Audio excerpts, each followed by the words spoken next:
যাক, পরকীয়া করছে সে অপরাধী সে। তো কি কারণে করছে সে কারণটাও আপনাদের খুঁজে বের করতে হবে। শুধুমাত্র আসসালামু আলাইকুম রহমতুল্লাহ।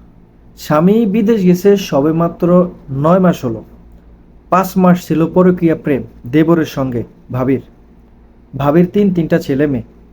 ইতিমধ্যেই কিন্তু আপনার সোশ্যাল মিডিয়াতে এই ভিডিওটি শেয়ার হয়েছে। এখানে মেয়েটি তার ভুলটি প্রকাশ করেছেন, যে আসলে তিনি ভুল করেছেন। তিনি তার স্বামীকে রেখে এইভাবে তার পরকীয়া করাটা তার ঠিক হয়নি, সে কথাই বলেছে, এটাও তিনি স্বীকার করেছেন।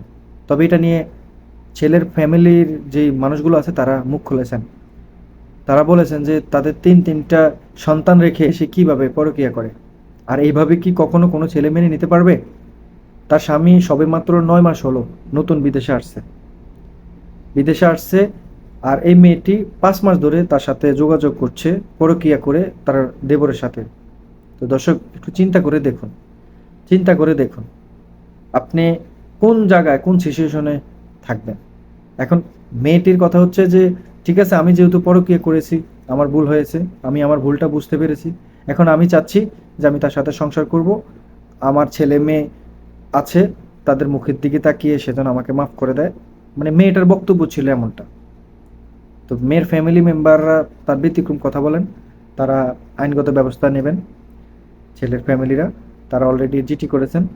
তো আসলে একটা বিষয় হচ্ছে যে এখন দর্শক, আপনাদের কাছে কথা বলে রাখি যে একটা মানুষ যখন ভুল করে, তখন ভুলটা যখন তিনি ভুলের বুঝতে পারে যে তার ভুল হয়েছে, তার কথা ছিল এটা স্পষ্ট যে তিনি জাস্ট কথাই বলেছেন, তার সাথে আর অন্য কোনো সম্পর্ক ছিল না।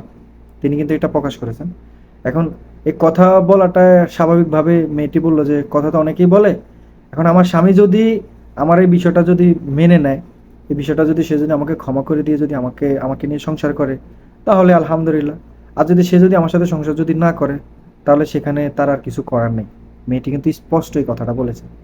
তা আসলে এখানে একটা শুধু এতটুকুই বলতে চাই, তাদের তিনটা সন্তানের দিকে যদি দেখেন, তাহলে হয়তো দেখা যাচ্ছে যে আসলে মানুষ মাত্রই যেহেতু ভুল, তাহলে আশা করি যে আসলে তাকে ক্ষমা করে দেওয়াটাই উচিত। দর্শক, আপনারা আপনাদের মতামতটা জানাবেন। যাক, পরকীয়া করছে সে অপরাধী সে।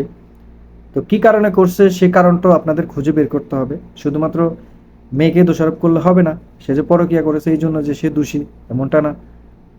তার এই পিছনের ব্যাকগ্রাউন্ডটাও আপনারা একটু চেক করে জানতে পারবেন যে আসলে কেন একটা মেয়ে পরকীয়া করতে বাধ্য হয়। এই বিষয়টাও দরকার আছে। তো দর্শক, ভালো থাকবেন, সুস্থ থাকবেন, ভিডিওটি শেয়ার করবেন। যারা এখনও চ্যানেলটিকে সাবস্ক্রাইব করেননি, অবশ্যই সাবস্ক্রাইব করে পাশেই থাকবেন। ইনশাআল্লাহ দেখা হচ্ছে নতুন আরেকটা ভিডিওতে।